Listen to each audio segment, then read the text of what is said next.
So before we start the next lecture named Robots and Jobs, there will be like 5 minutes discussion related to the previous presentation. So if you have questions, so raise your hand.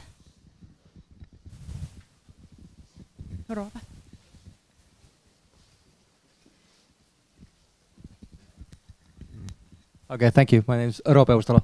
A question on pretty much on the last slide.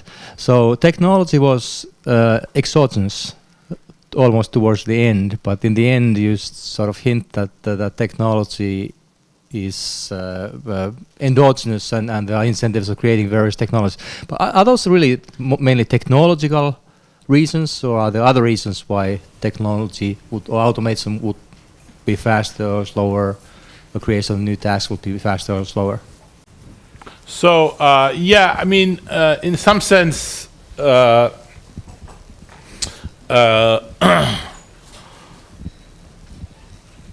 I was doing at the beginning was to be agnostic about where technology was coming from, and just do comparative statics, meaning how, if technology were to change, how would the organization of production change, how factors would change. And then in the data, I was again being agnostic about that and then backing out what's going on with different aspects of technology.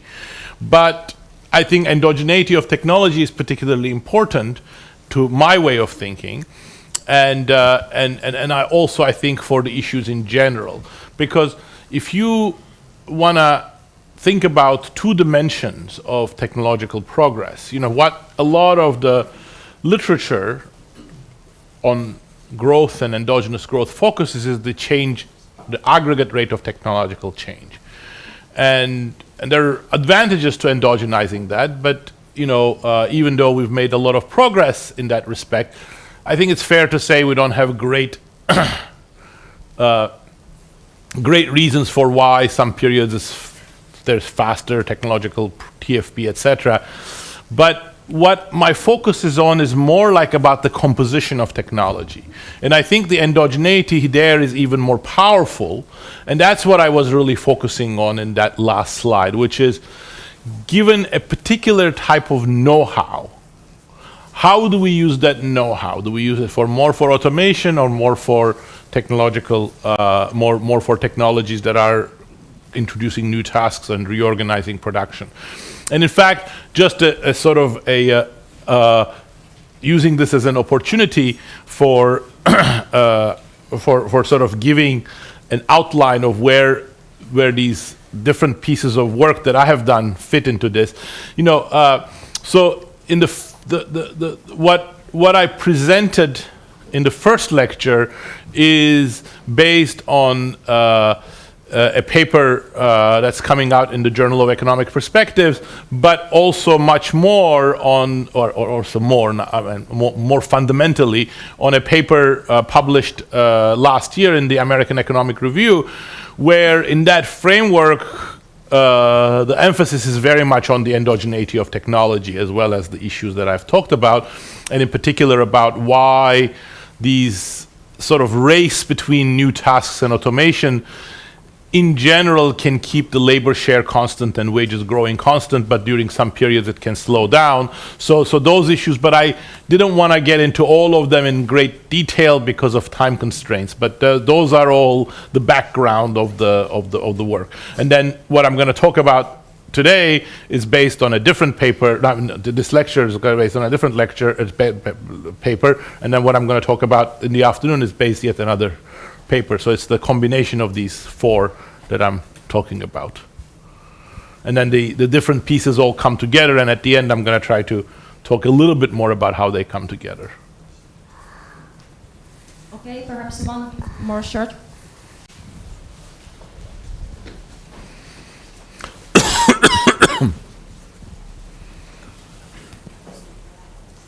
Thank you for the very, very good presentation. My name is Tuuli Koivu, and I would like to ask, how about globalization in the model? Okay, that's another great question. There are a number of issues here that are interesting in the context of globalization. and I hesitate a little bit about how much to say. Part of the reason why I hesitate is because some of it is drawing on work that is very much in its infancy, so I'm not sure. And some of it is because I'm actually going to talk about a little bit of it in the last part of the lecture. But let me actually give you one important idea, which I think is rather important. And one is that, actually two ideas. One is that you may worry that some of the things that we're talking about automation are very much caused by globalization, and that we are not doing a good job of distinguishing what is automation and what is globalization. So hopefully I will try to put that one to rest in this lecture, because empirically I'm going to talk about that. And the answer is that industries affected by globalization are very different from those affected by automation in general. So there's actually a nice separation, and I'll talk about that a little bit. The second is, what's the effect of globalization on these overall changes in on automation, and what's the effect of automation on globalization? And I think both of those are very important. So some of the automation trends, and again, I'm talking about this a little bit in the afternoon, in countries like the US, but also places like Finland, Spain, etc., are part of the global trends, because those countries are actually followers in automation. So there's a spread of technology that's very important. But more interestingly, and that's what we are doing research on at the moment, is that even though you might think that developing countries are immune to automation because they're not introducing robots, they're not even introducing computerized control machines or numerical control machines yet, it turns out that that's not true, because automation in the developed countries changes the global product, global supply chain in a way that then has first-order effects on developing countries. And perhaps I can talk a little bit about that in the afternoon also, but thank you for asking that. Thank you for your questions. Perhaps we can now start with Okay. the robots and jobs. All right, wonderful. Thank you very much. And I should say that in the first lecture, in addition to the excellent questions that you asked, there were a few other things that I wanted to talk about, and I didn't have time to talk about them. So I will try to come back to the extent possible in this lecture and the next lecture. But just to put markers on, I wanted to talk about skills. So thank you for asking that question. So that is sort of covered, but I will talk about that now a little bit. And I wanted to talk about institutions, and in particular the interplay between institutions and technologies, and what types of institutional arrangements facilitate the right response to automation and new tasks. And I will try to come back to that at the very end of the afternoon lecture if I can. So those are the two big areas that I really wanted to talk more about, and I didn't have time. But what I'm going to do now is sort of delve a little bit deeper into what I started talking about in the first lecture. So in particular, in the first lecture, I tried to paint a picture in which we need to rethink the effects of technologies on labor demand. And in particular, the two legs of that were automation and new tasks. And in particular, perhaps automation was the one that led to the more not counterintuitive, but counter-conventional wisdom implications, where it can reduce labor share significantly, it can reduce employment and jobs, even though productivity is increasing. or even though firms are eagerly adopting these technologies. So at this point, I think it would be quite reasonable for all of you to say, fine, perhaps that works in theory, but does it work in practice? So perhaps you can write down a model in which indeed technologies of automation will have such effects, but is that really an important factor? And then the data I presented goes in some way, but it was rather indirect. It wasn't sort of what you would call causal inference, meaning I wasn't showing you that, yes, indeed, there is a shock to technology that then has these effects that I was tracing out in the theory. So this lecture is hopefully meant to add to the evidentiary basis of that set of claims. So in particular, what I'm going to try to do is try to convince you that in fact I can isolate a set of automation technologies, and that I will show you that the effects of these technologies are very, very diametrically opposed to what you would expect on the basis of technologies just good for labor demand and etc., that in fact automation has very different effects on the labor market. So I'm going to be investigating the effects of robots, and in particular industrial robots. So I'll define what robots are, but these are robots used in industrial applications. So a lot of the background and the data for this comes from a wonderful organization called the International Federation of Robotics, which has collected data and has done a lot of studies. And IFR defines an industrial robot as an automatically controlled, reprogrammable, and multi-purpose machine. So in particular, those robot arms that I showed, what was special about them was that they weren't just doing one thing, like nailing a nail into the wall. They were multi-purpose, they were changing their angle, they were changing their activities, and that was reprogrammable. In fact, as I'm going to talk about in this lecture, about 2/3 of the cost of using a robot, if you're thinking of going into this business, goes to what are called robot integrators. Those are people who come and maintain and reprogram and change the applications of your robot. So that reprogrammability is really important, and automatically controlled, of course. So your coffee maker is not a robot. Your elevator is not a robot. Those are not reprogrammable. They're not multi-purpose. There are dedicated advanced machinery that are, some of them are automation machinery also. So for example, there are automated welders. And those are not robots either, according to IFR, although one might have called them robots. The reason is because you can have a robot that does welding and painting at the same time, whereas an automatic welder does just the welding. Okay? So robots have been spreading fast, as I'll show you, and I will explain why they are actually, not this lecture, but next lecture, while they're doing so most rapidly in Germany, Japan, and Korea. US, actually you'll see in a second, is actually a laggard. So here is the data. This is Germany. Germany is one of the countries where robots have been most rapidly expanding, although South Korea has now caught up with it and Japan has now caught up with it. This is the US. So you can see it's a bit of a laggard.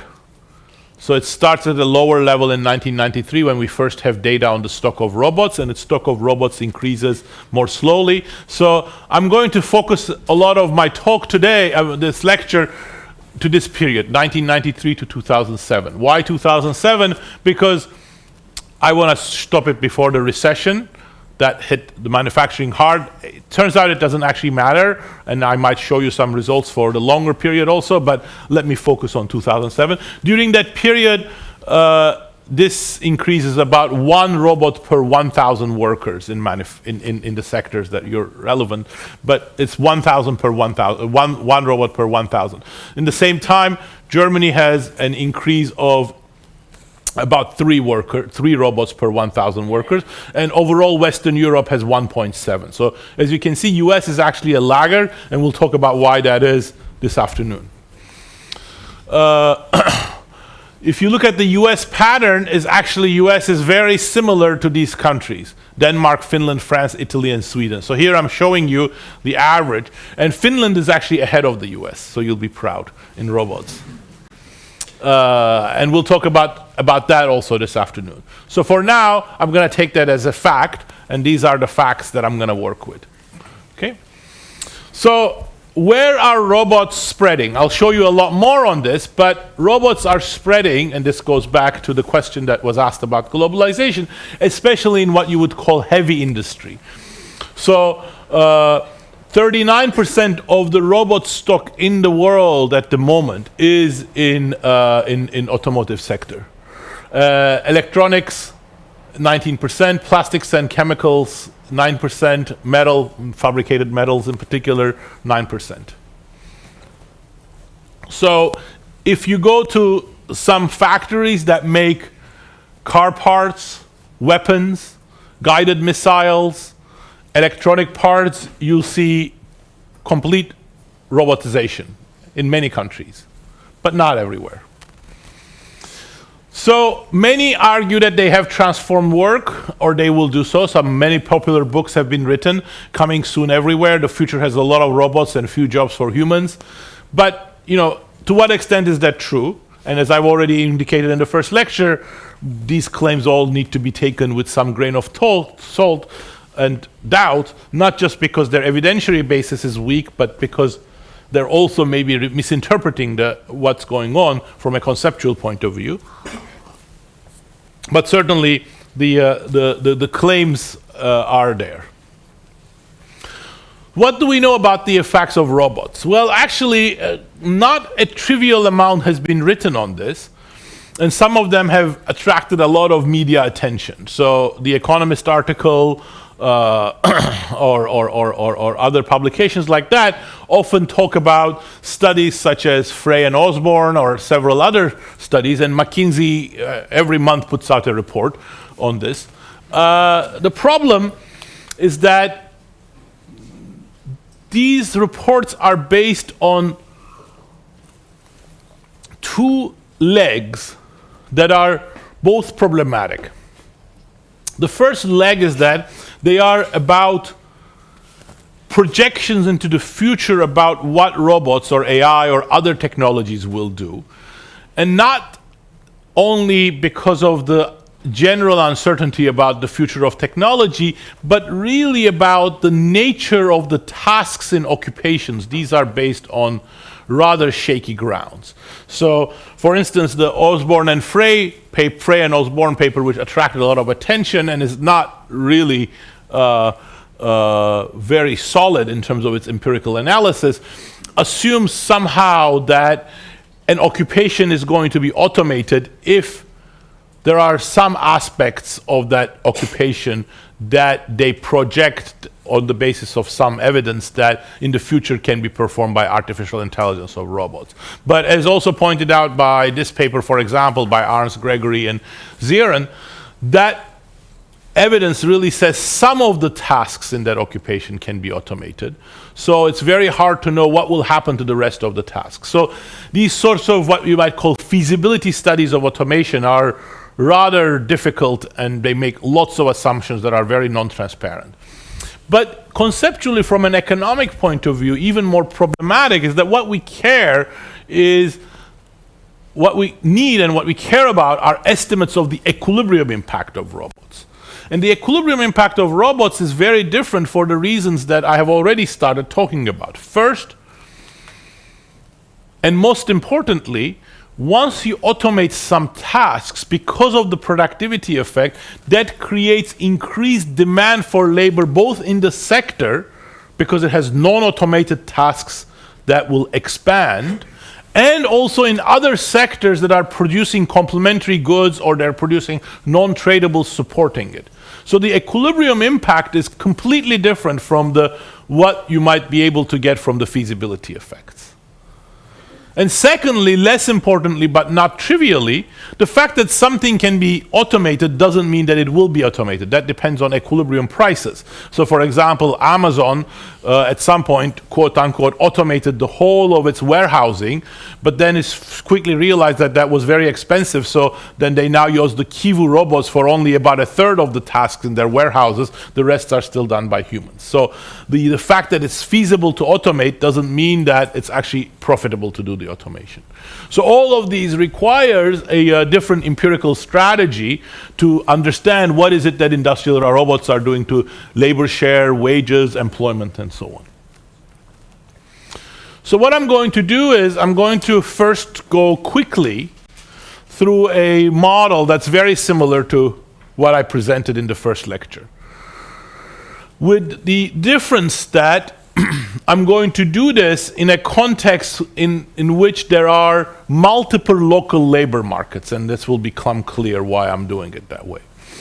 And I will show that in this framework, one could write, or one could derive, a pair of equations from the theory that are sufficient for understanding the equilibrium impact of robots.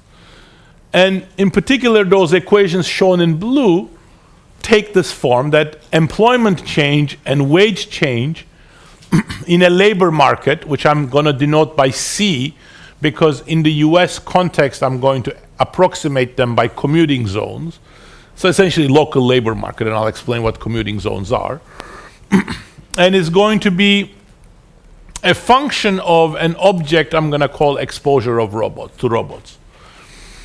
And an exposure of robots in a local labor market is a Bartik-like measure with baseline industry shares in that commuting zone and the technological advances, which I'm going to call robot penetration of that industry. So that I'll show you that this Bartik-like equation is actually the theoretically well-grounded, but it also has the advantage that even if you didn't believe the theory, but you should, this is a sort of a simple Bartik-like measure which we sort of understand what it does in an empirical context. Okay. So, but crucially, this beta E and beta W are themselves functions of the parameters of the model. And then in particular, they might depend on the trade and other interaction patterns across local labor markets, and I will clarify that. So in particular, this exposure to robots is going to use this variation here. So I'm going to trace out what's going on in Denmark, Finland, France, Italy, and Sweden. Again, Finland is playing a very important role here, as a proxy for what US is following. Because if you see, the US is following these countries on average, with about a 5-year delay or so. One could also use Germany, and the results are very similar when you use Germany. But Germany is so far ahead of every other country here that actually this is a better measure of where US is going than Germany, because given the big difference between Germany. But it doesn't really matter, but that's what I'm going to do. So this is a similar strategy, although a little bit more theoretically grounded, to the usual Bartik strategies. For example, in the Outer Dorn and Hansen's work, which I will relate to in the context of globalization, they estimate the effects of trade with China, and then they do a Bartik measure where the driver is what's going on to imports from China in other developed economies. So here we're also using other developed economies, but those that proxy the technological frontier as relevant for the US.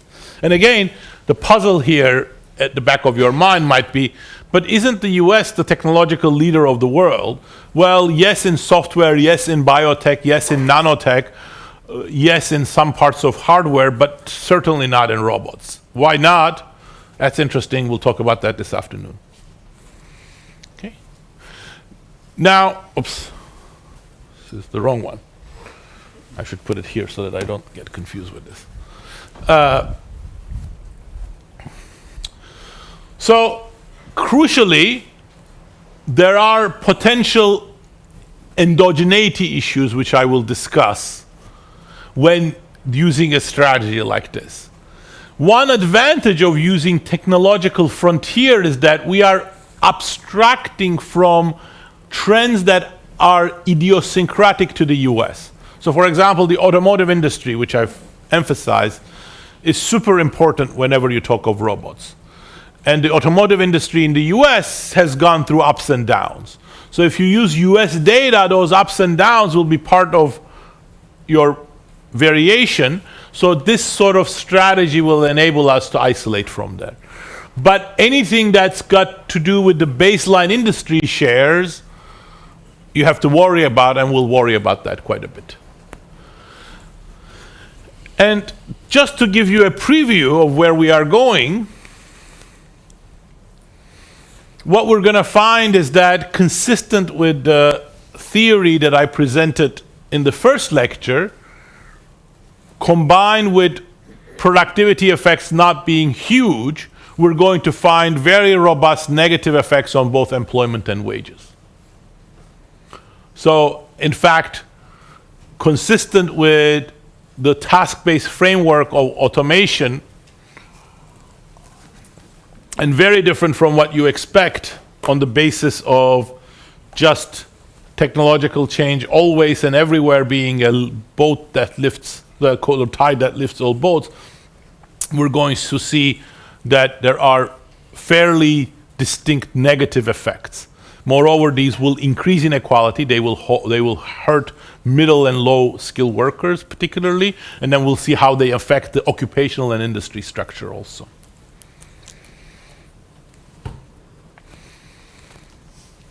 So this is related to all of the literatures that I hinted at in the first lecture, but now that I have a little bit more time, in particular on the wage inequality literature that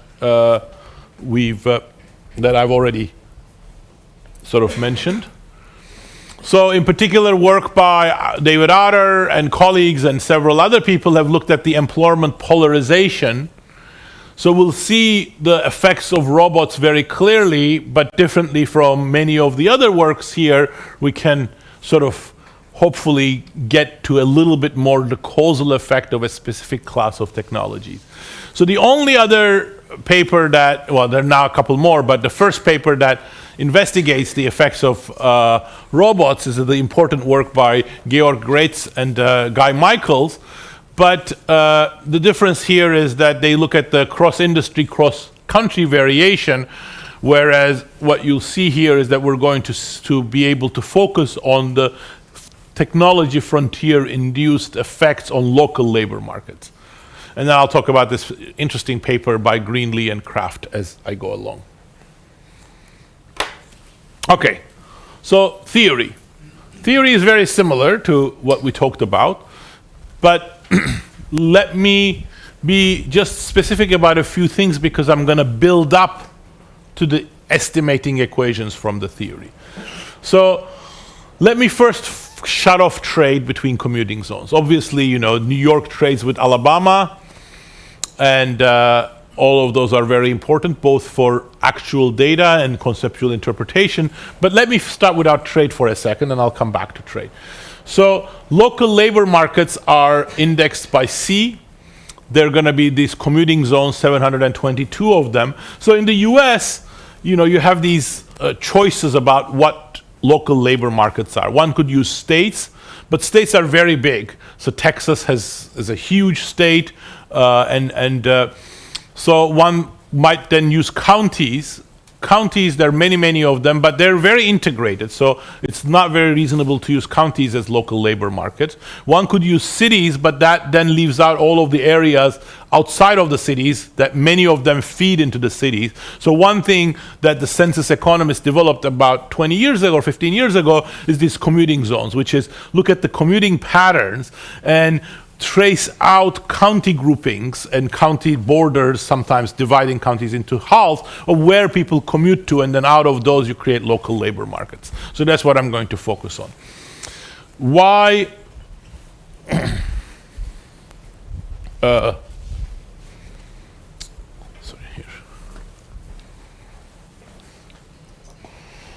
So why CI is the output of industry I in commuting zone C.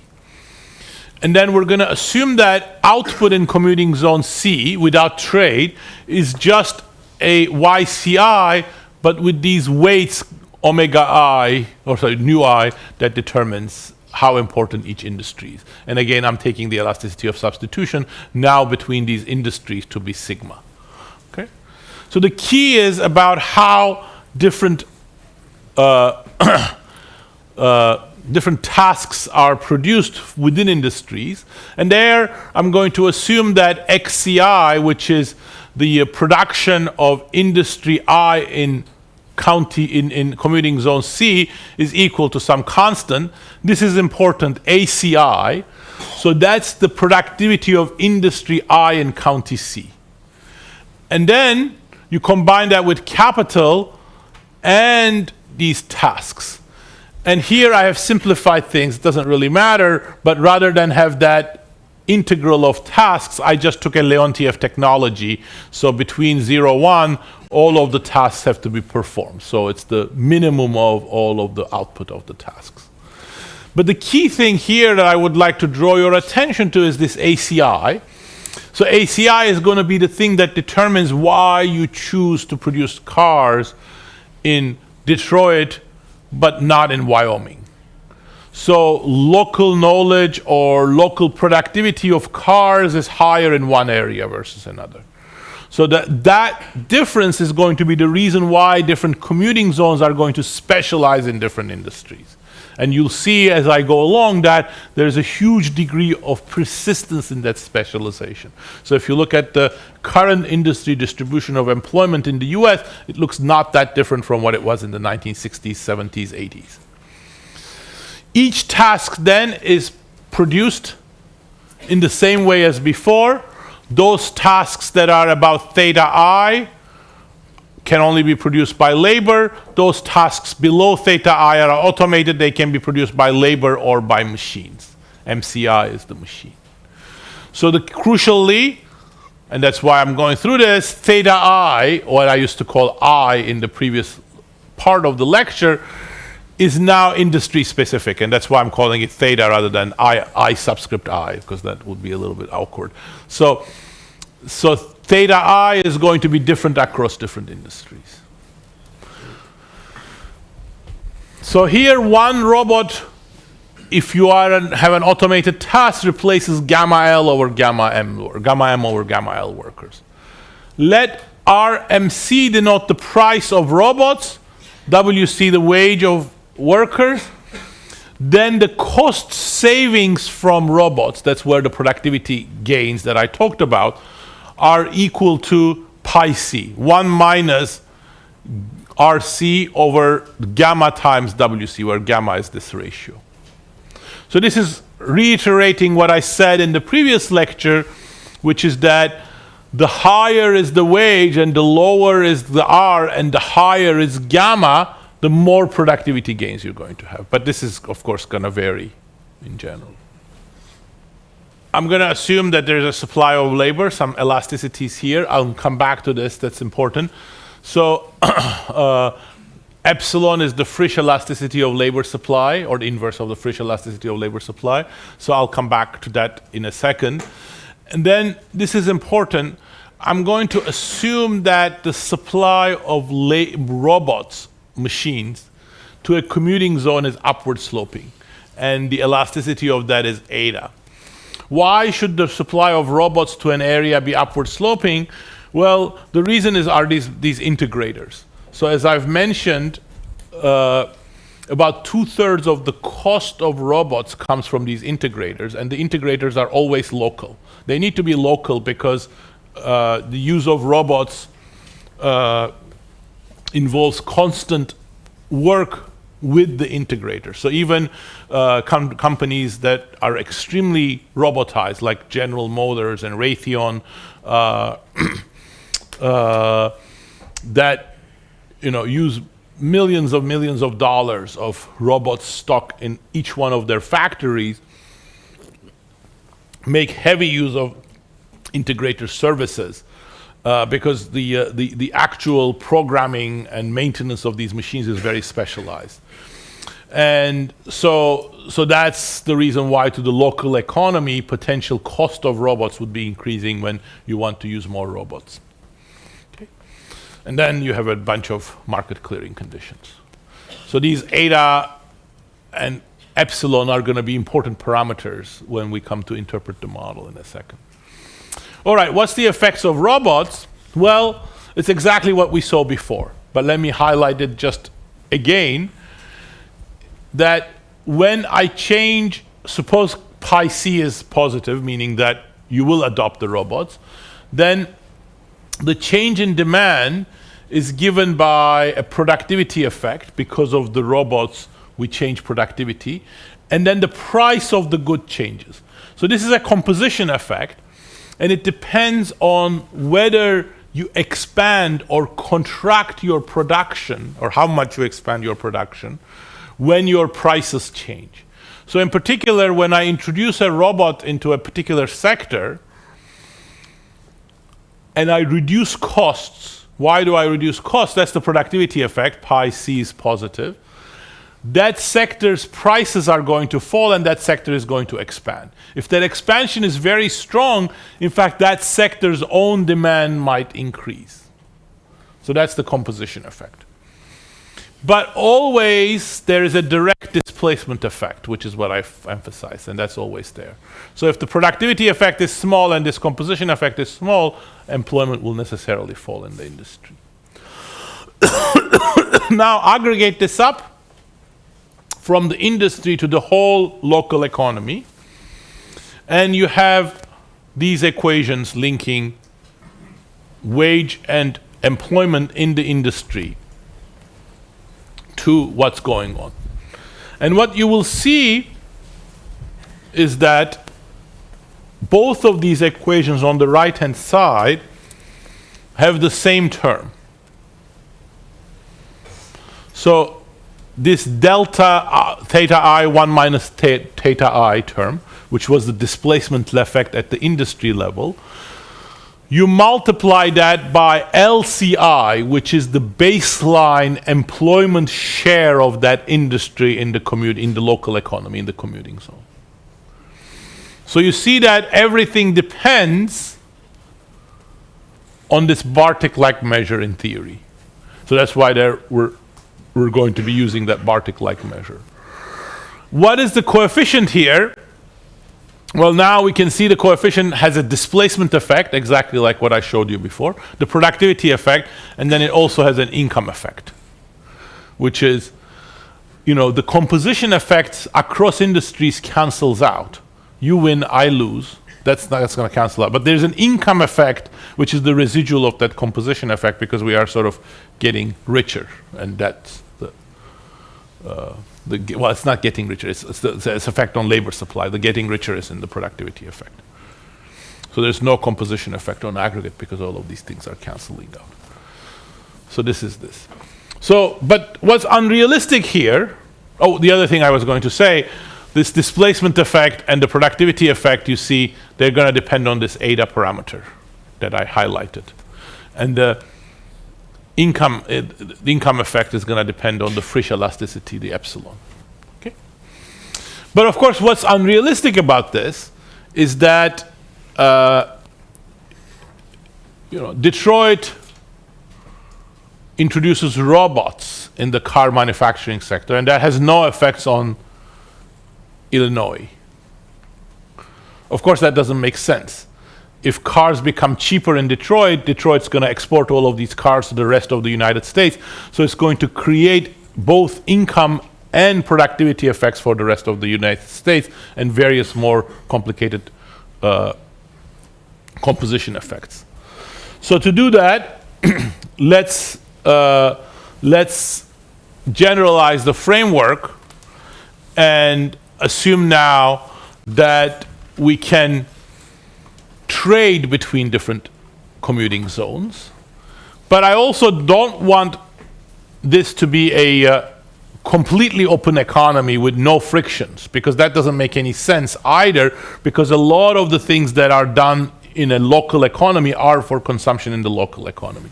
So the way that we do this is then introduce a non-tradable good, non-tradable services, as well as a tradable good. Tradable good is traded, non-tradable good is not traded. Phi is the share of the tradable good. And then assume that the tradable good is done in an Armington-Anderson way, where you source inputs from your tradable good from different commuting zones. So YCI uses services sourced from other commuting zones, which is denoted by S in this instance. So each one of this XCI in turn is then produced in the way that I explained, either with robots or with labor, depending on what degree of automation there is in that industry. Okay. So now we have exactly the same framework as I just went through here, but with two additions. One is that automation in one industry is going to affect another. Automation in one commuting zone will affect other commuting zones. Now through two channels potentially. One is because it's going to change prices, and second because some of the capital stock in that industry might be held by people in another commuting zone. So capital gains or capital income is not necessarily in the local economy. So those are all allowed here. And then the second issue is that there are these non-tradable goods. Okay. So if you go through the math, it turns out that it again takes exactly the same form. So in particular, we can write the overall impact on employment and wages in a local economy as a function of exposure to robots, where exposure to robots is this term here. Or more explicitly, now let me do this. I'm going to write exposure to robots as the sum over baseline employment shares of something I'm going to call APR, which is adjusted penetration of robots. And the adjusted penetration of robots is how much does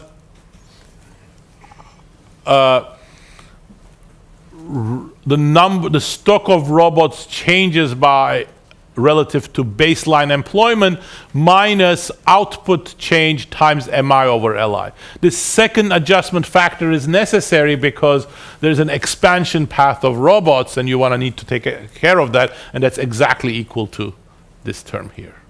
So if you ignore this term, this doesn't really matter because it's small, but then this would be approximately equality, but according to theory you should have this second term. Whether you do or not in practice, it doesn't matter. So the crucial thing is, therefore, is that both in the model without trade and in the model with trade, the same equation can be used for understanding the effects of robots on local employment. However, crucially, and I'll come back and spend about 5-10 minutes on this at the very end when we come to interpreting magnitudes, these coefficients in front are different depending on whether there is trade or not. And the reason for that is very simple. If this was a world of autarky and I want to compute the aggregate effects of robots, I just compute the effects of robots commuting zone by commuting zone, and I sum over these 722 commuting zones and I get the aggregate effects. But in a world with trade, I cannot do that because there are spillovers between these commuting zones, so I need to take those into account. All right, that's all the theory. So now with this theory, we can go to the data. And I've essentially told you what we're going to do in the data. We're going to compute this exposure to robots term, in particular using the technological frontier coming from the more advanced economies, such as Finland, and then estimate these equations and interpret them, and then worry about causality and various things. So data sources, I've already told you the key thing coming from the IFR, but we're going to use a lot of other data sources, including census, American Community Survey, county business patterns, IRS data, and various other data sources. But the key is these IFR data. It starts in 1993 and it's available for 19 industries. Some of them are very aggregated, but it doesn't matter because they are the industries that are not adopting much robots, like education, health, etc., being bunched together. And then there's some detail in the industry front. So in particular, the key object is this adjusted penetration of robots that I've already indicated. And US exposure to robots is this, but I'm going to focus in a lot of this is this exposure to robots that comes from the APR bar, which is the one that comes from Finland, France, Denmark, Sweden, and Netherlands. We're going to use baseline employment shares. As I said, they are very persistent, and there's already some rapid automation going on in the 1980s, so I'm going to use the 1970 baseline shares, but it doesn't matter too much. So let me show you some data now. This is where robots are being adopted in terms of industries, and the circle size is the size of the industry, and the horizontal axis is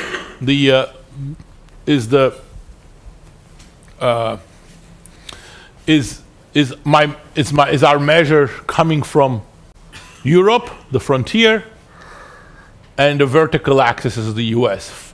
For US data, actually, is very low quality, cannot be industry decomposed before 2004, so I'm showing you 2004, 2007. So you see services is the hugest sector, because it's an aggregate here, and it's not adopting many robots, very small. Automotive industry is the leader in both. The US, you see, it's the highest adoption.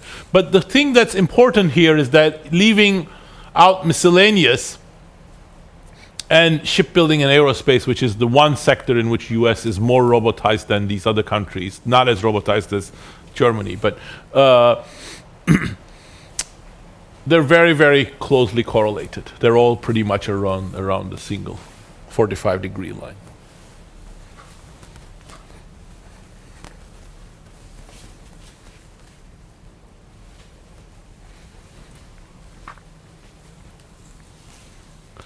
So one set of concerns in interpreting any regression about the effects of robots is that you may be worried that robots are introduced in other places, in industries, where other technological or other major trends are having a first-order impact. And the globalization point that was raised was about that.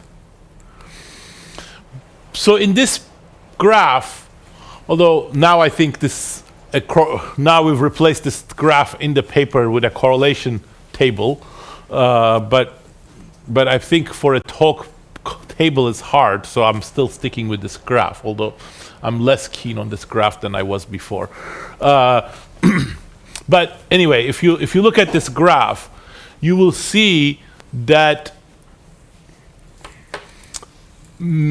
there isn't much of an overlap between robots and other changes. So in particular, these are the industries: automation, metals, plastics, and then metal products, and so on. And the first one here, brown, is the robots. So those are the industries that are introducing robots. And then the next ones show you other trends. For example, the blue is the imports from China. The yellow is IT capital. There's offshoring. There is overall change in capital stock. And you will see that the correlation between any of these measures and robots is extremely weak.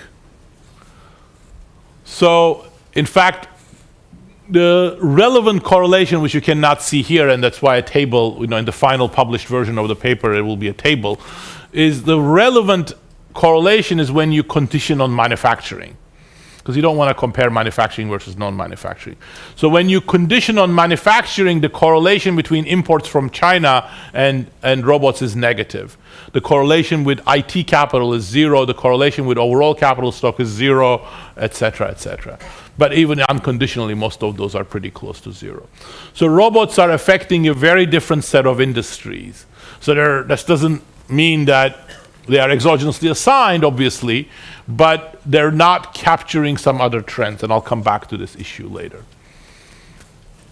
So one thing based on theory that I highlighted, I didn't repeat here, but I highlighted in the first lecture, is that if something is in automation, it should reduce the labor share. So if you call some technology an automation and you show me that as it was being introduced, labor share was increasing, that's, at least according to this conceptual framework, wouldn't make much sense. In fact, that's exactly what happens at the industry level.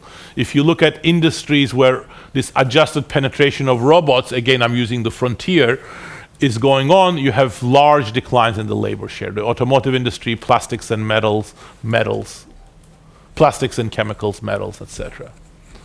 So these are the industries that are driving the decline in the labor share. And this is also a concern that you might be worried about, is that some of those might be declining industries. So you may be worried about the automotive industry, for example, being in decline in the US. We hear about that a lot. But actually, the robotizing industries are not just increasing their value added per labor, they're actually increasing overall value added faster than other industries. So in fact, the automotive industry during this period of robot expansion is increasing its productivity hugely. So robots are associated with greater productivity. Now that's interesting because I've also got some other work I'm not talking about here, but if you look at overall IT capital, you don't see this. So computers haven't increased productivity in manufacturing. It's a very interesting thing. But robots, you see the increase in productivity. And also at the industry level, you see that you get a decline in employment in industries that are adopting robots. And here I'm showing you this in 2 sub-periods. The red is 2000s, the yellow is the 1990s, and you see in both sub-periods you have a decline in industries that are adopting more robots. So, summary, consistent with what I talked about in the first lecture and consistent with what I'm proposing in terms of a conceptual framework, in places where the US is adopting robots, because the technology frontier is moving ahead and following the technology frontier, you see large declines in labor share, increases in value added, large increases in value added per labor, and declines in labor.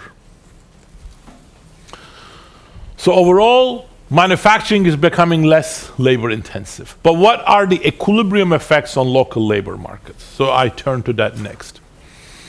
So this is the map of the US with dark colors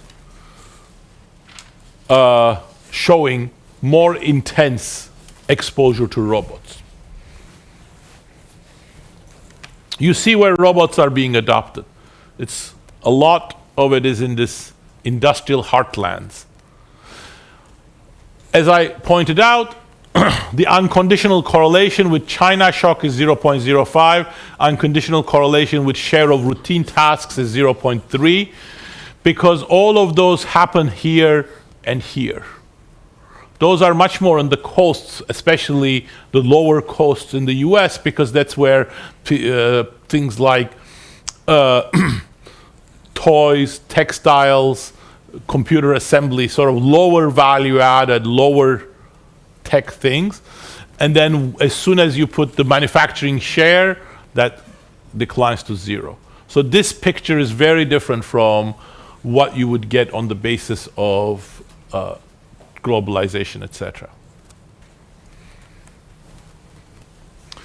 Now, one thing that you would definitely want to know is that, in fact, this exposure to robots measure that's following the frontier actually predicts adoption of robots in the local labor market.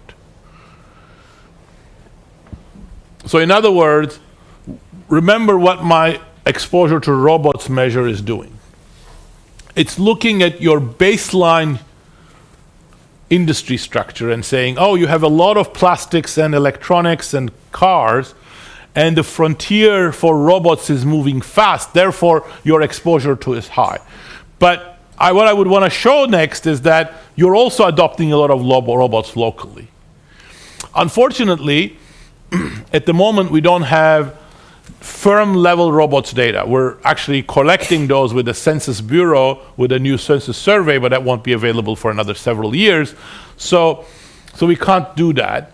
But this is where this interesting paper by Lee Green and Kraft comes in. So they are these two, Lee Green is a professor in the Georgia Tech, and Kraft was a PhD student of hers in operations research. So they scraped the web to get the location of all robot integrators in the US. So even though we don't have local robots information, we know where the local robot integrators are. And as I said, if you're going to adopt robots, you need to have local integrators. You can do a little bit by having people flown in from other places, but if there's a lot of robots activity in the local economy, you need to have robot integrators. It turns out that that's very strongly correlated with our exposure measure. So let me show that in the figure rather than in the table, and then the table has exactly the same format as the other tables, but I don't want to introduce that format yet, so as to economize on time. And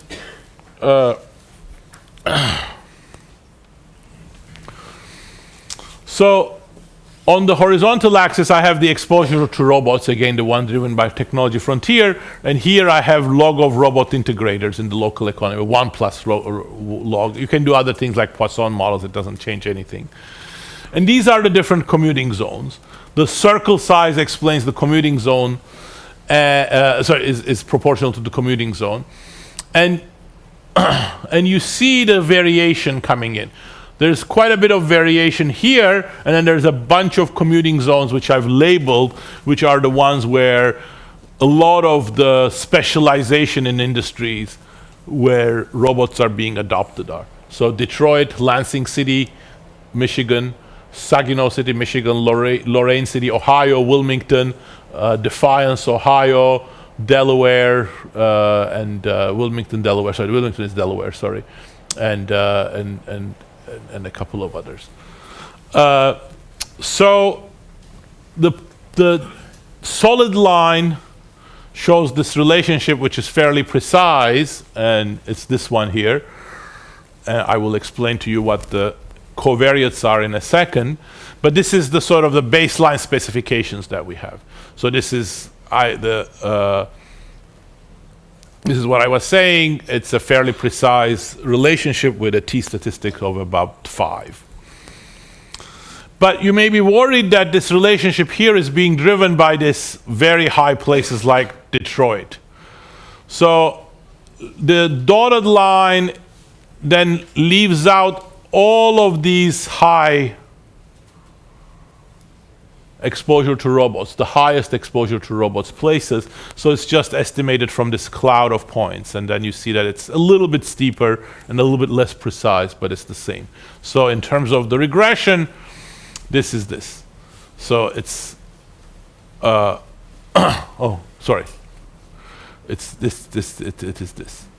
So it's the t-statistic goes down, the coefficient goes up, standard errors goes up, but the relationship remains fairly similar. And what are the covariates here? Well, I would say this controls for all of the covariates that you want to control for, but what they are, I'm going to tell you in 1 second. Because I'm going to tell you in 1 second, because what I want to do now is jump to the main specifications that we care about. Those are the ones that are about employment and wages, as we emphasize in the context of the theory.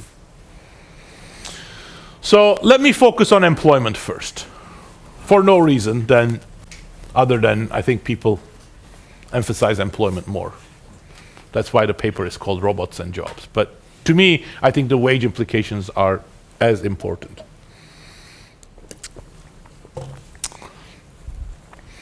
So here is the first column. This, and let me, I have hourly wages here too. At some point I had them in separate tables. Now I'm using this one. Okay. So this first column, and again, let me focus on the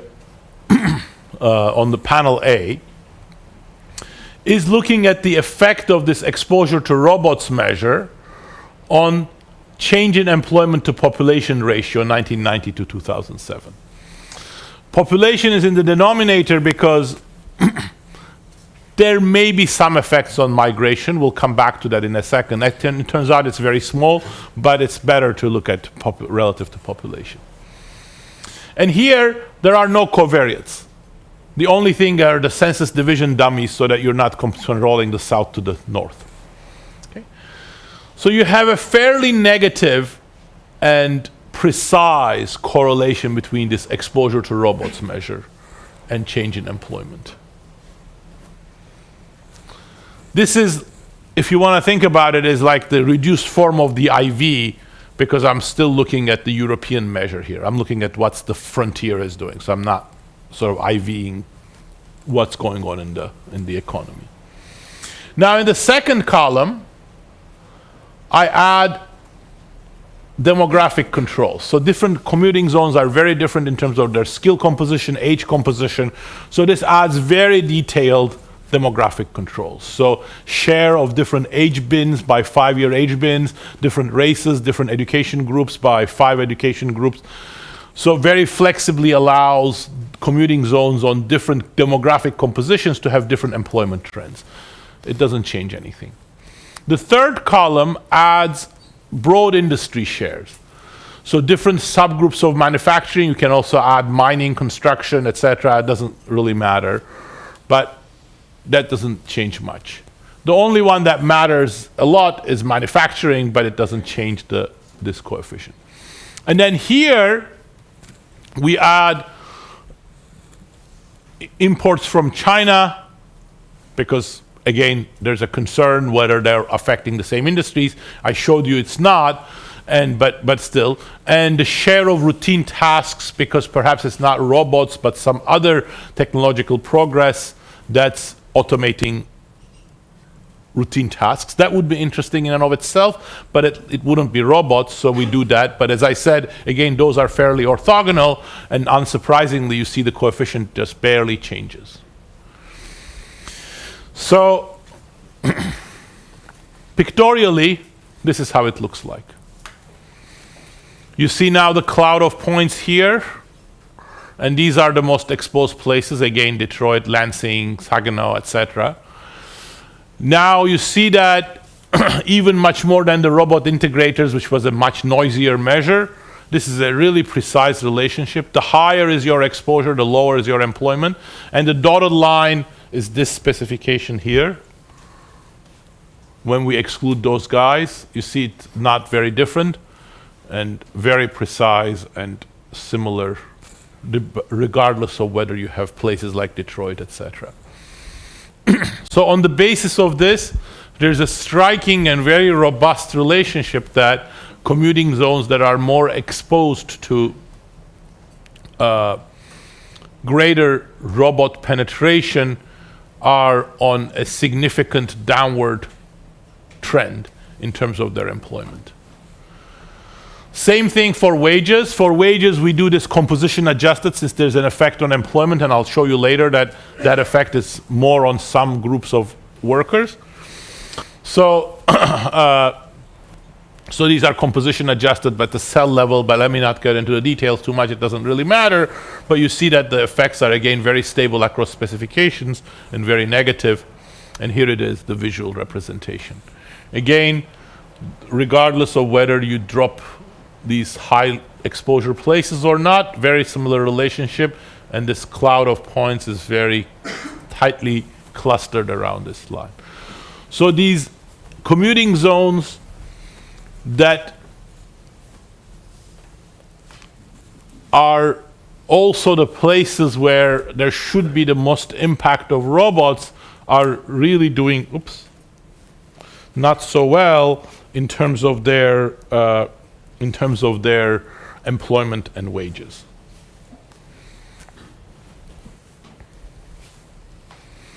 Now, these are long difference specifications, which means that I'm looking at the change from 1990 to 2007. But if you look at the data, you will see that different industries adopt robots at different points in time. So for example, the automotive industry in the US and in countries like Finland, etc., has a burst of robot adoption in the 2000s, whereas aerospace and shipbuilding starts adopting faster in the 1990s. So therefore, the effects of robots should happen at different points in time. So to investigate that, we do this now in a stacked differences for two periods, 1990s and 2000s, and then we stack them together. And those are the specifications that I'm now showing you. And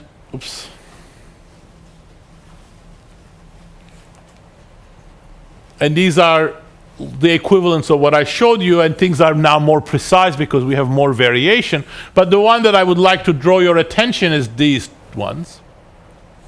When you have two observations per commuting zone, that now enables you to allow for commuting zone linear trends. And that's a potentially very demanding specification because it only exploits within commuting zone differences. So it only exploits the fact that your commuting zone is more focused on shipbuilding, so therefore the effects for you should be larger in 1990 than 2000, and for me it should be larger in 2000 than 1990, and it takes out everything else, and it just does within commuting zone comparison. And it turns out that the estimate is very, very similar to the baseline that you get. So this really happens exactly with the right timing relative to the adoption of robots. But still, that doesn't tell you about whether this is legit to be interpreted as a causal effect, because it might still well be that even with these linear time trends, there is something different, linear commuting zone trends, there is something different about these commuting zones before the robots were adopted. And here we can do something to alleviate those concerns, because there is essentially not much robotics going on before 1990. So what we do in this table is to look at the pre-trends of the same commuting zones before the robots came online. But since time is short, let me just show you the figure rather than the table. And here are the pre-trends for employment and wages. So there's absolutely no relationship between the exposure to robots and what was happening before. And the same is true for a series of other labor market variables, which I'm not going to show you, but we look at about 10 different labor market variables, and none of them show any trends before 1990. Okay. Now, one other thing that you might worry about is that because automotive industry plays such an important role in robots, that everything is being driven by the automotive industry. So what this table does is that it separates the exposure to robots into two orthogonal components: exposure to robots in automotives and exposure to robots in other industries, and enters both of them at the same time. And the nice result here is that they have very, very similar coefficients. So the automotive industry is not special, it's not driving the results. And in fact, if you leave automotives, you get exactly the same coefficient, because what seems to matter is the stock of robots in general. That might first appear a little strange, because you might think robots are very different in different industries. But actually that turns out to be not true. That there are about 5 types of robots, and they are very similar in terms of their costs, and they're very broadly distributed across industry. So the robots that you use in automotive are not that different from the robots that you use in electronics, metalworks, or shipbuilding, for example. Now, the other thing which I already hinted at is that robots are very different from other technologies. But you might still worry that our changes are being confounded by other technologies, or you might worry that actually other technologies are perhaps having effects similar to robots. But that shouldn't be the case, because as I've highlighted, overall capital deepening in the framework that I presented in the first lecture is very different from automation. And IT capital, computers have an automation component, but they have a lot of complementary features, and they introduce new tasks, they do a variety of other things. So IT capital should be very different also. So this is what we do in this table. And for brevity, let me just focus on one specification, our baseline specification with the full controls. And this is capital and this is IT capital. First of all, you see that these coefficients for, oh, sorry, these are the wages. Wages, sorry, and employment are very similar to what we had. But more importantly, look at these coefficients. More capital increases employment, increases wages, and has a slight positive effect on employment. More IT, same thing. No effects on employment, but higher effect, positive effects on wages. So robots are very different, because robots are capturing automation, and automation is very different from just overall capital deepening. Now, putting all of these together into IV estimates, that's going to be not that hard, and you do that, and the coefficient's actually going to be not that different, because the first stage is a coefficient close to 1. Because, you know, European countries, as I said, are adopting 1.7 robots. Americans are adopting just over 1 robot, so it's not that different. But the more interesting thing is the quantitative implications. So, so let me spend 5 minutes on quantitative implications, and then I will just show in 1 minute some heterogeneity results, and then I will conclude. So let's first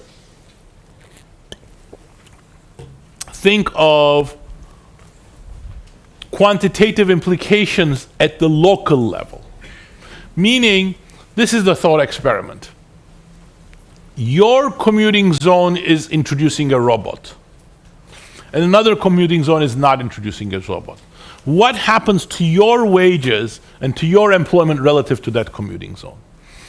That's a very easy computation, because our coefficients give you exactly that. All I need to do is turn those coefficient estimates that were minus 0.5, etc., into numbers that you can interpret. And that's what this does.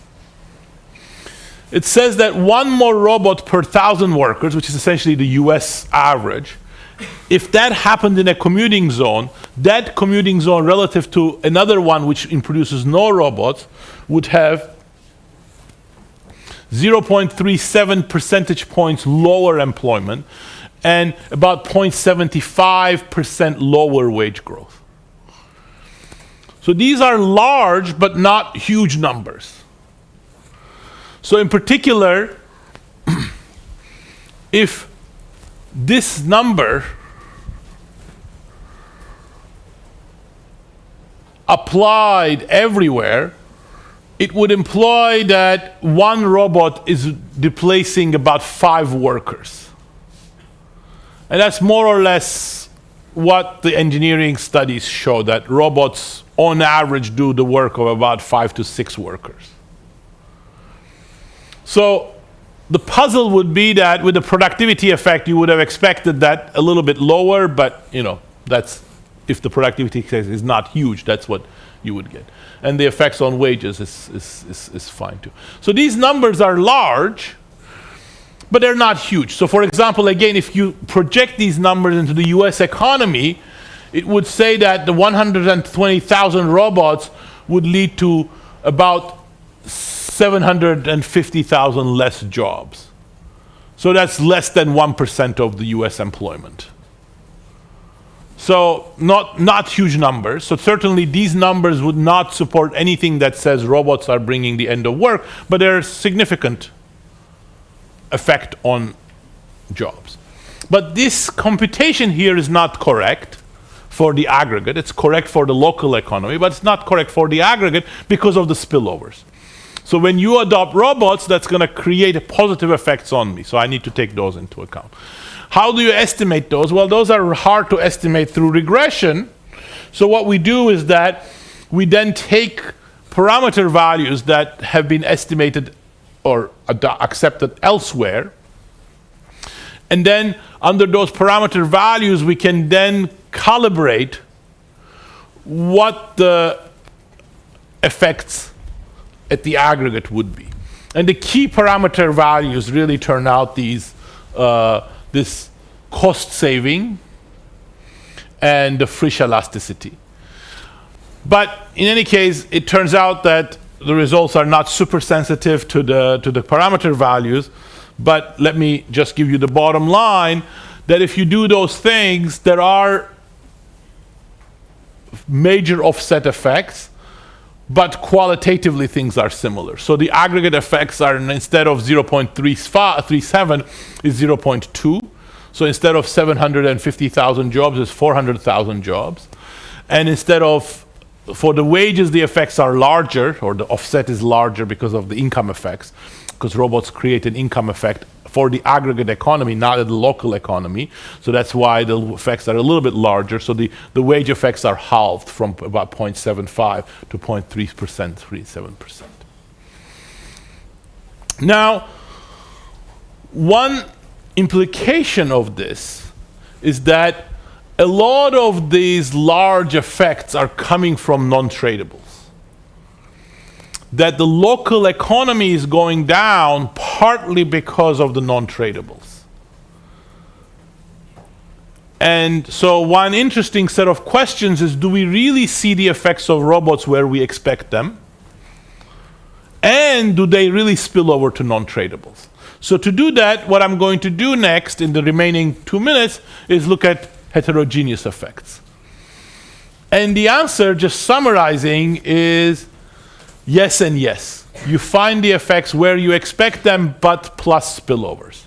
So here is, the next two are the most interesting in this respect, but then I will show you a few other things. First, this is manufacturing. So you see the effects, actually, again, the final version of the paper, which we are just finished, we realize this is not nice because we're showing the unweighted estimates here, and the unweighted are always a little larger, so that makes it a little bit harder. But just focus on these two. The unweighted is fine, but it's just makes it visually less pleasing. So you see the effects is on manufacturing, the tradable sector, and especially manufacturing in the highly robotized industries. So split manufacturing into industries where robots are spreading and robots are not spreading. So this is textiles, toys, apparel. There's no effect there, and it's all in automotive, electronics, metal products, pharmaceuticals, wood products, which are really heavily automated, shipbuilding. So this is exactly where it should happen. But then look at retail. You see a spillover effect on retail because the local economy goes down for the manufacturing, and then that spills over onto retail. And that's exactly what happens in the model, should happen in the model also. What about occupations? Again, as I've emphasized, automation is about the production workers. It's not the non-production workers. Those guys are still there, up there. They're doing the reprogramming, back office work, planning, and so on and so forth. But that's exactly what you find. Where are the negative effects? Manual operators, operators and assembly workers, blue-collar workers are here, and you don't see much of a positive, negative effects anywhere. Now, we would have expected some positive effects here, managers and managerial supports and professional jobs, but we don't see them. But I think at the end, the reason why you don't see them is because of the non-tradable sector. Non-tradable sector is very intensive in these managerial and professional jobs, and the non-tradable sector is going down, and that's part of the reason. Now, these are the picture as far as the effects of robots on local employment structure, local occupational structure. So you see we've come full circle from the first lecture, where we talked about automation changing the occupational structure, changing the industry structure. That's exactly what you're seeing. These are the middle occupations that are disappearing. But then there's one other thing that I wanted to talk about in the first lecture, which was inequality and the heterogeneous effects. And here it is. So I'm now showing you the employment and the wage effects for different education groups. And you see that the burden falls on high school and college, or some college. These are the line workers, the blue-collar workers that are being replaced. And the negative effects are on those. And again, I would have expected some positive effects and positive employment effects for people with graduate degrees. We don't find that, and my explanation for that is, again, the non-tradable sector. And this is the wage distribution by percentile.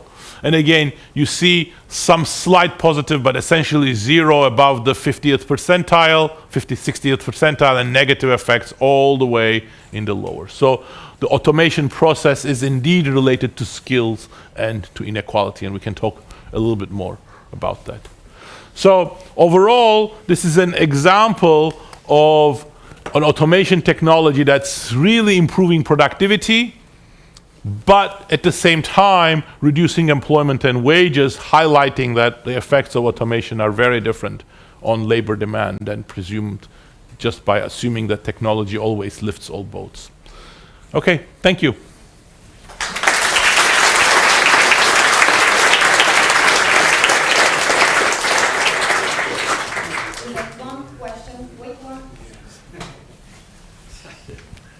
I suppose that you have compared these results to German data. What can you say about those? What is different, the institutions or what is it? So I haven't compared them myself, but since this paper, there is a new paper by, Douth and co-authors, but the rest of the co-authors' names I forget, Douth et al., which apply exactly this methodology in Germany. And they use the IFR data. They do a few things. Some of them are good because there is a little bit more detail in German data. Some of them, it's a little, I'm not sure, but I don't think it matters for their results. So what they find is that exactly the same specification, exactly the same regression. There is negative wage effects, but no negative employment effects in Germany. And why is that? Well, one possibility would be that German factory system is finding ways of employing workers while at the same time, because of training, etc., while at the same time automating. And there is some of that I can see from casual evidence and other things that I've looked at. But actually that doesn't explain their results. And the reason why that doesn't explain their results is because if you, instead of looking at employment, if you look at production worker employment, that also goes down. So therefore, what they're finding is quantitatively the effects are a little smaller, but qualitatively is that they're finding exactly the same effect on production workers, and they're finding the same effects on wages. So where is the difference? The difference is that we're finding that non-tradables contracts in affected areas. They find that non-tradables expand. Now, why would that be? Well, there are two possible explanations. One is that local labor markets are less clearly delineated in Germany. So if to the extent that there are more fluid changes in non-tradables in Germany, that might be one reason. The second reason might be that the social safety net might imply that, what's going on here, which I've hinted at, but I didn't have time to explain in the model, is that what explains is that robots come, you reduce labor supply, that Frisch elasticity is not really a preference. It could be preference or quasi-labor market institutions or whatever. So you move along that, your labor income goes down. But if your labor income goes down, your demand for non-tradables goes down. And then you produce less non-tradables. So if for some reason, because of transfers, because of social insurance or ability to find other jobs for these workers in Germany, you don't have as much labor income decline in the local economy, then the non-tradables shouldn't be as much affected. And in fact, the non-tradables should then expand, because now you have these workers whose relative wage is higher in non-tradables than in tradables. So that seems to happen much more in Germany than here. So one possibility is that local demand effects are different, but that needs to be investigated.